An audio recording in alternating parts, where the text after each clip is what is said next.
Salut à toutes et à tous, aujourd'hui dans ce nouveau coin comics, je vais vous présenter Superman Red Son.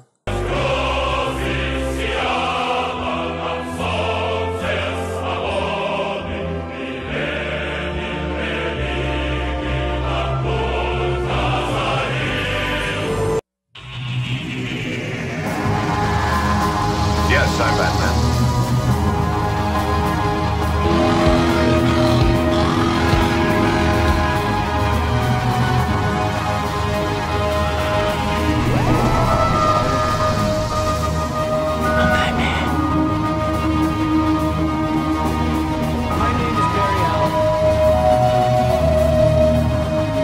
Un grand pouvoir implique de grandes responsabilités.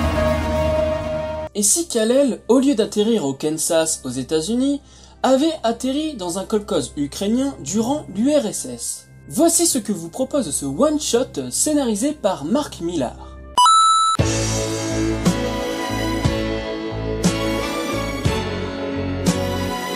Ce mec est un génie. Wolverine, ennemi d'État, Old Man Logan, mais surtout, cette trilogie de malades qu'est Kick-Ass. Alors si de base, vous n'êtes pas fan de ce kryptonien, Ce récit est fait pour vous. tout simplement parce que Mark Millar est connu pour son originalité en termes de déconstruction d'un mythe. Ouais, encore lui. Démystification du super-héros, les gars. Ouais. Ça c'est vrai ça. Et Kick-Ass reste quand même l'exemple le plus connu. Ici, Superman n'est pas le héros de la droiture puritaniste américaine comme on a l'habitude de le voir généralement. Je dis généralement puisque ces dernières années, il est de plus en plus courant de démystifier les héros, depuis surtout la trilogie du Dark Knight de Nolan ainsi que Man of Steel de Zack Snyder. Donc ici, vous avez un Superman qui veut sauver le monde sans faire de politique, et par la suite, il finira tout de même par succéder à Staline. Et Staline qui te lave le cerveau, on peut pas dire que ça aide beaucoup pour te remettre en question, hein. Alors si ça, ce n'est pas une façon de prendre un symbole à contre-pied, expliquez-moi alors ce que c'est.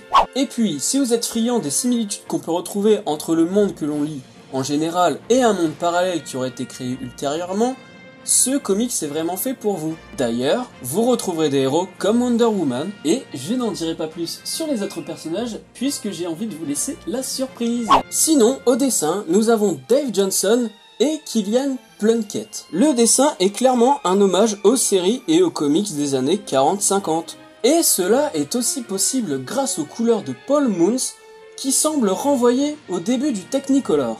Donc, en plus d'avoir un scénario original, nous avons des dessins plaisants qui font écho au style de dessin que nous pouvions avoir dans l'époque où se situe le début du récit. Après, pour la beauté ou non des dessins et des couleurs, c'est une question de goût. C'est sûr que si on prend John Romita Jr., alors là, les avis divergent totalement.